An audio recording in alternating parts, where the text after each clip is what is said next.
1. Alright, so here we go again. Today I was supposed to work 8 AM to 3 PM. Normal stuff. This morning was pretty slow at the beginning. It's a tiny convenience store with one till. We get a list of things to do every day, which is usually small and could be completed in an hour tops if you do it all at once. So I got started, did a few things that were simple just to mark them off, and then settled down behind the register and picked up my sketchbook to doodle while I waited for a customer. 10 minutes pass and no one comes in, and my manager came around to tell me to go check something in the parking lot, adding that I shouldn't just sit there and draw, which was fair and perfectly reasonable. I go outside and do what needs to be done, and there's still not really anyone coming in. So I shrug and go and start the list again. I sweep, I clean, I do some stocking. Every so often a customer comes in and I ring them up. I'm quite literally running out of things to do. I can only front-face the shelves and sweep so many times before I'm just sort of endlessly pacing the store, even when I do extra things that aren't on the list. So I go back around the till, and in between customers, every so often I'll add a little bit extra to the sketch I'm working on. I'm not entirely focused on it like I was before, and I'll only add a detail or two before I go and wander the store looking for things to do again. They don't want me on my phone in my downtime, so I figured I'd be better off doing something with my hands. My coworker finally arrives, and does what the manager tells them to do. I sweep again, but by now I've basically finished the list. Aside from like 2 things I left for my coworker because we share the list. And I'm just standing behind the till, and waiting for someone to come in. My manager walks out of the back, and as she leaves, she tells me that if I can't find anything to do, I need to go home because we don't need 2 people working the store just to be there. Okay. She didn't mean it in any sort of threatening way, more of just an informative way. So she gives me like 2 other things to do, and then I do them. My coworker was in the cooler stocking drinks, so I figure I'll just be the register guy for the rest of my shift, so they can do whatever else the manager wanted and finish off the list. But then they finish everything in under 20 minutes, and I still have 3 hours left. I'm a little confused and uncomfortable because I was scheduled until 3 and it feels wrong to leave before then.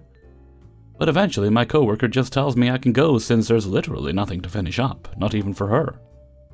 I eventually concede and just clock out.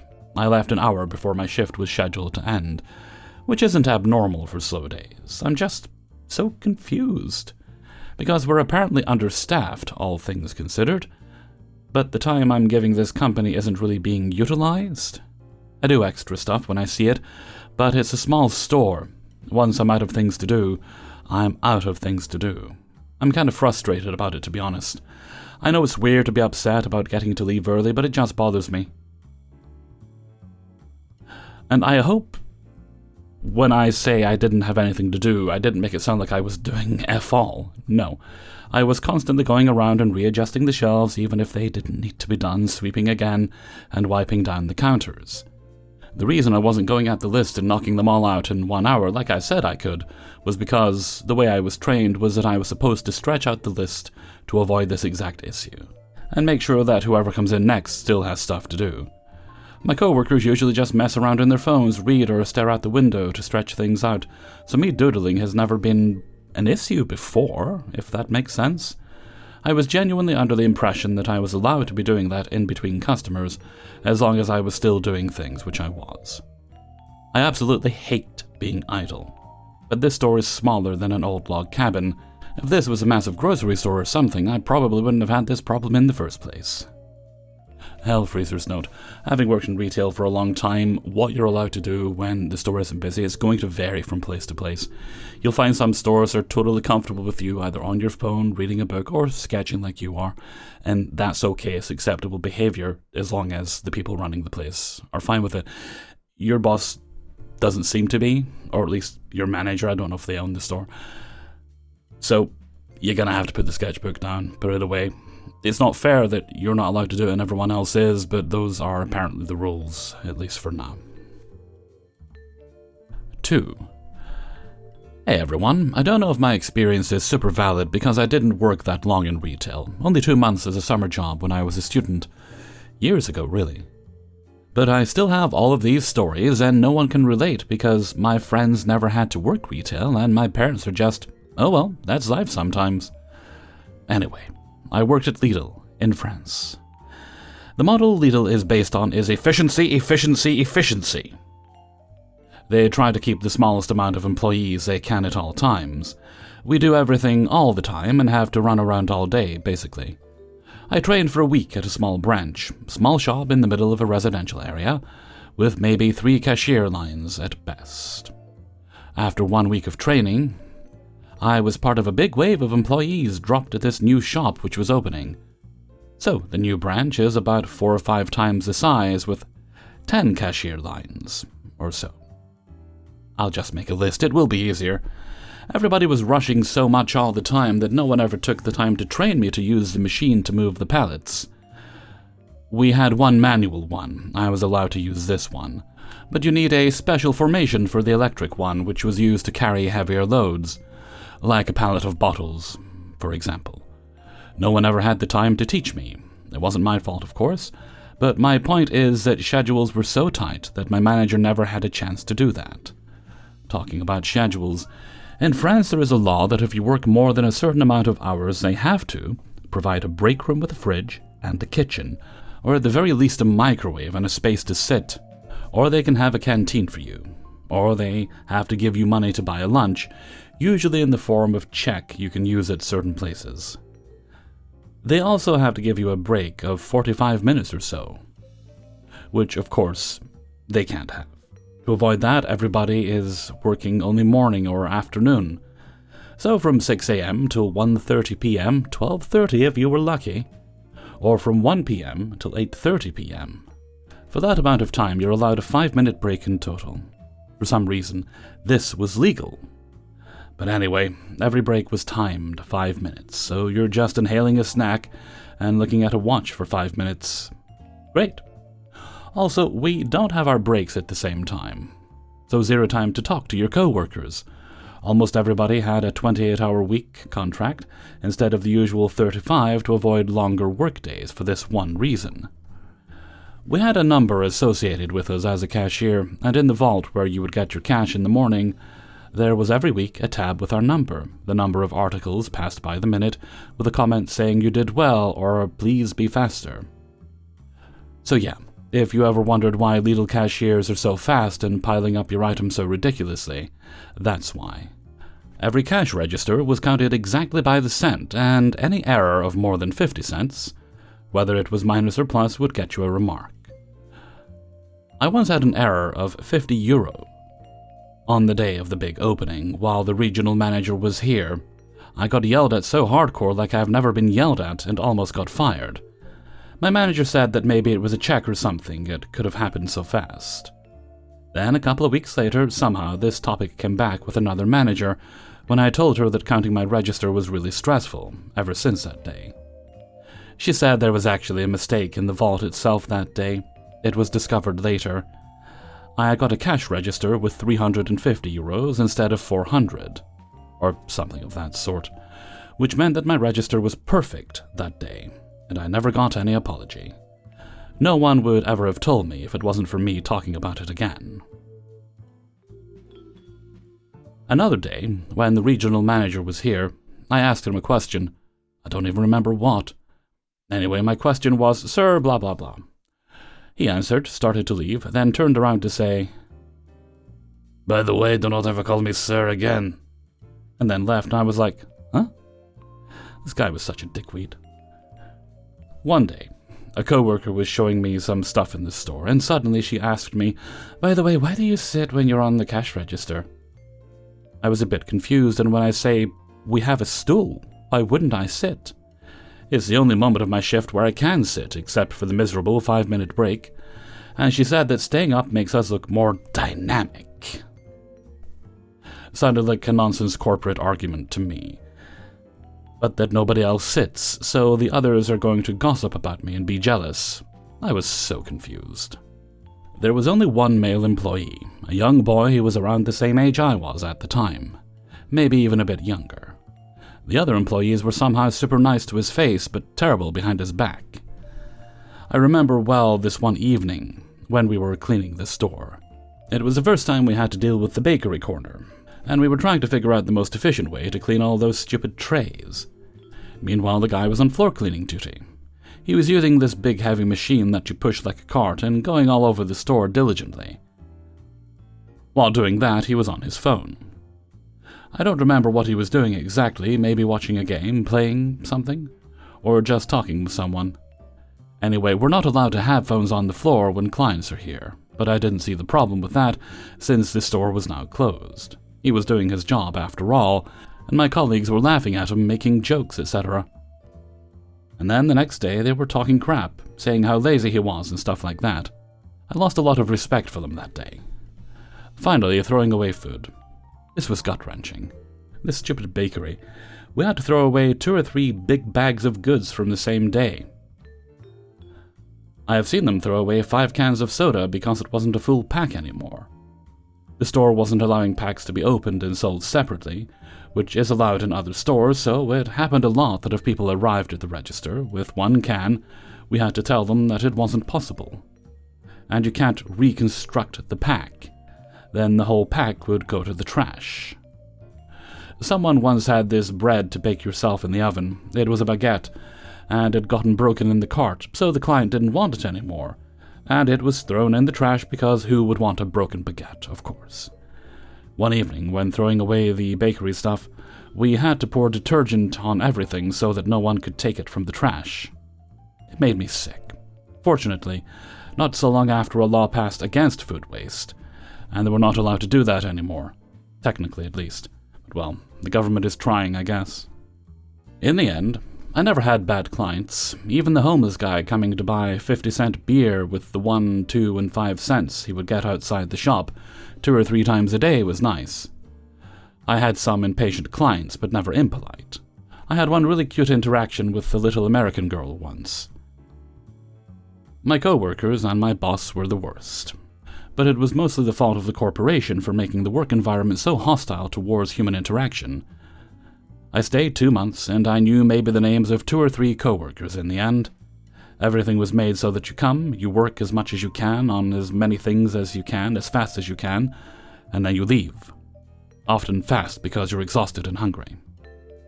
I have never exchanged more than 2 sentences with any of my co-workers about anything outside of work. On my last day of work, one of them told me not to worry.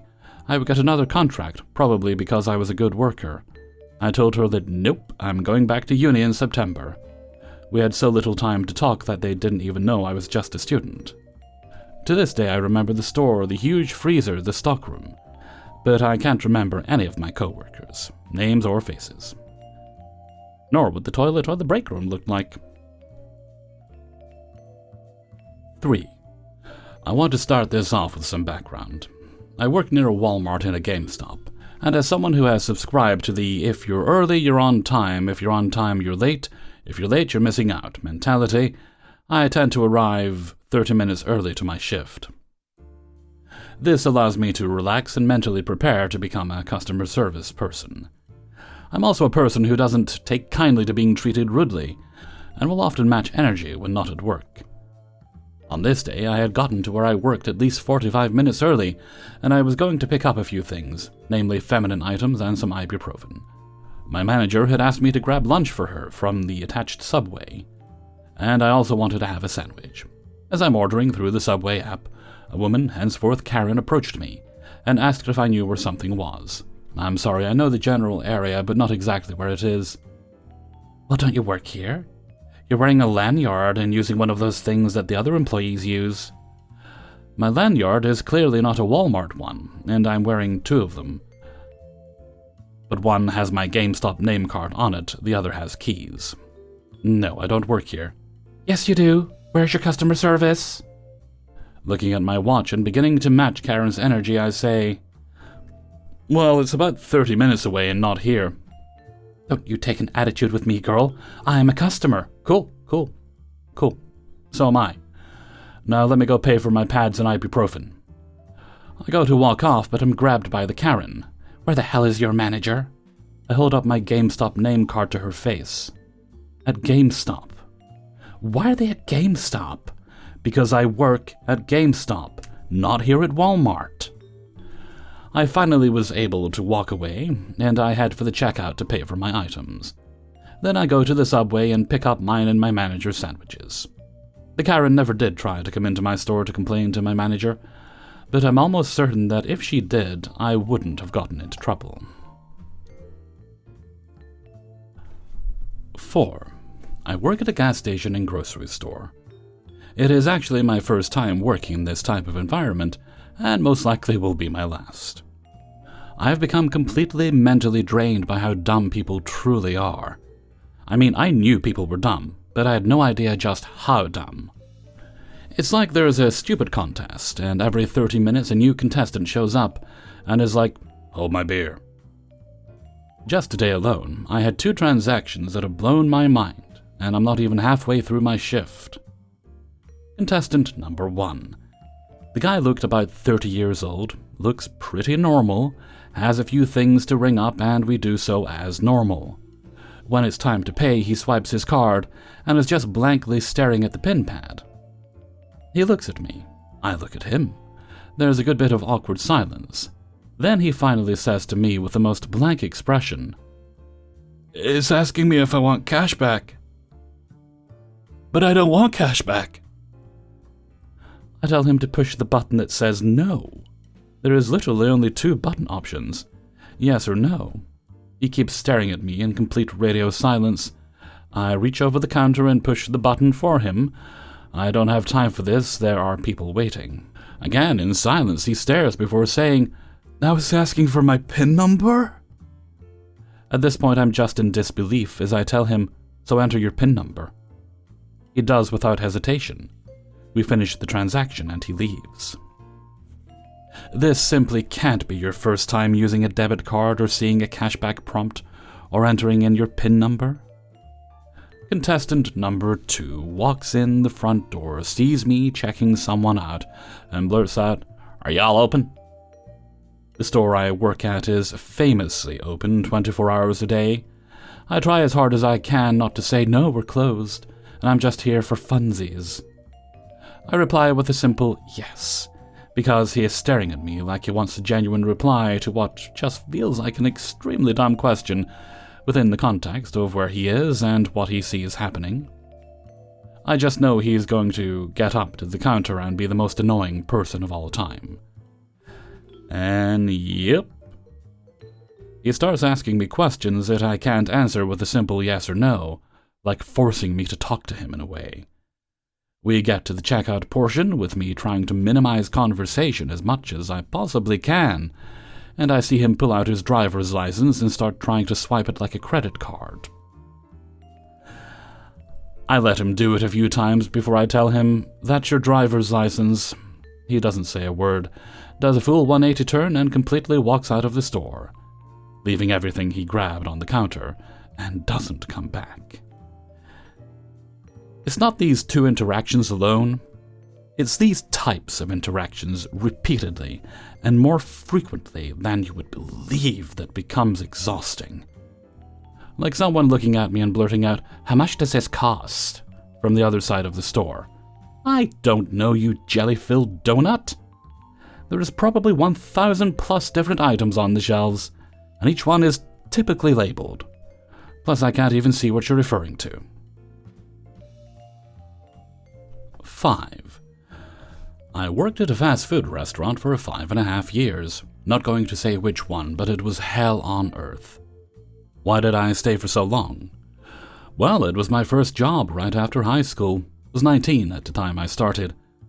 I thought since I'm still in college and no experience doing anything but flipping burgers, no one would even consider me for any other jobs. I got in by a manager that my dad had previously done some work for, so he said, "Sure, I can hook your son up with a job. Give me a call." Anyway, fast forward a few years and we usually get all sorts of people. The drunk late at night, the angry idiot, the Karens.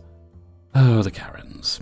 And some people who are mentally unwell, have nowhere to go and just kinda wander around the place. Some people will take pity on them and offer to buy them something to eat. We had a church on the back, and some people after church would feed them and then pray for them, which in fairness I thought was really sweet.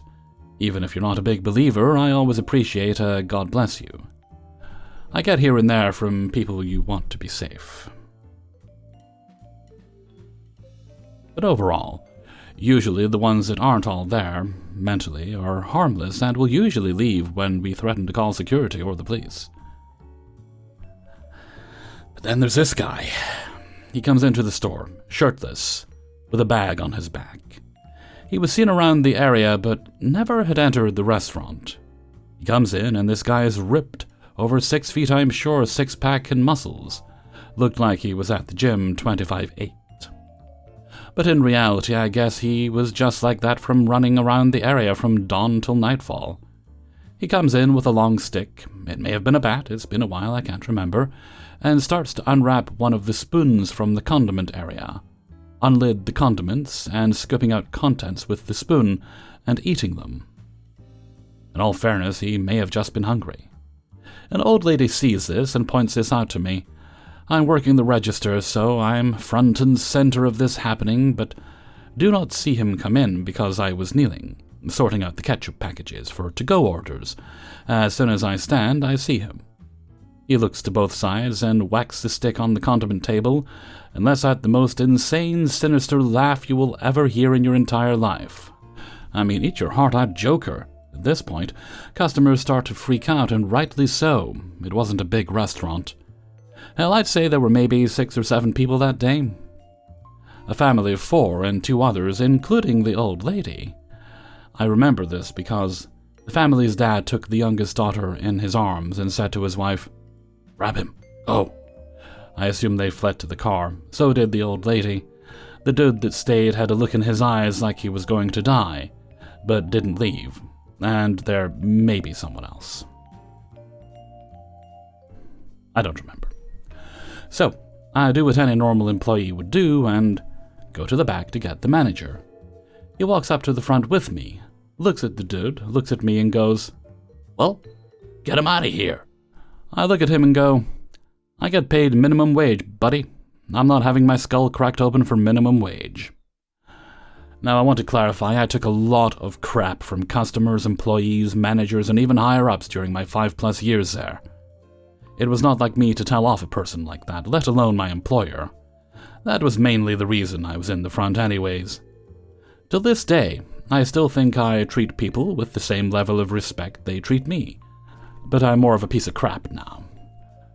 And I don't mean that in a bad way, just more of a you gotta learn to stand up for yourself way. Anyway, this guy over here is police, drops the condiment, barrel? Okay, yeah, barrel. Ketchup all over the floor, and I just hear my manager go, "Ah, crap." I look at him and say, "I'll get the mop." I have so many stories to tell about that place, but this one came to mind today because I was looking out my window, having my coffee today.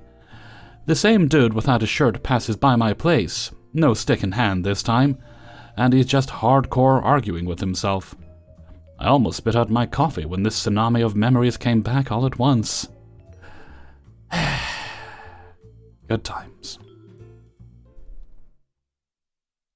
Hey everybody, Hellfreezer here, and thank you very much for listening to Adventures in Fast Food and Retail, episode 214. And thank you very much to everybody who allowed me to use their stories in this video. Before you go, please hit the like button, and subscribe if you haven't done so already. Yeah, I like it when you do that. Okay, let's see.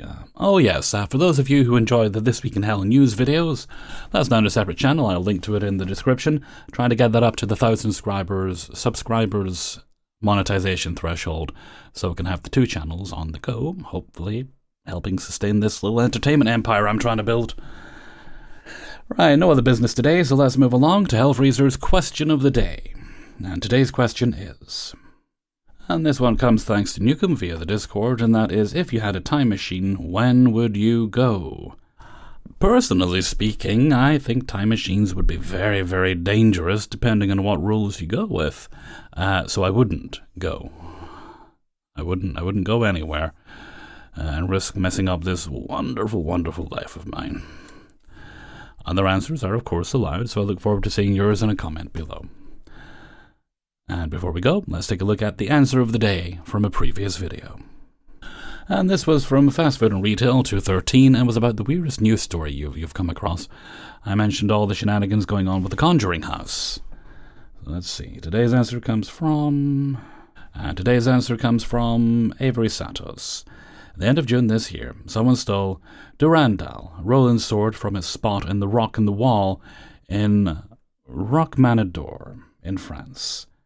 A literal sword in the stone that's been there for over 1,000 years, stolen. When I heard this, I asked a friend, was the sword in the stone being stolen on your 2024 bingo card? And the response I got, the what? Looking it up now, I see no news that has been found either. Thank you very much for your answer, Avery Santos. And with that, I'm going to head off for now, so until next time, thank you very much for listening, and take very good care of yourself.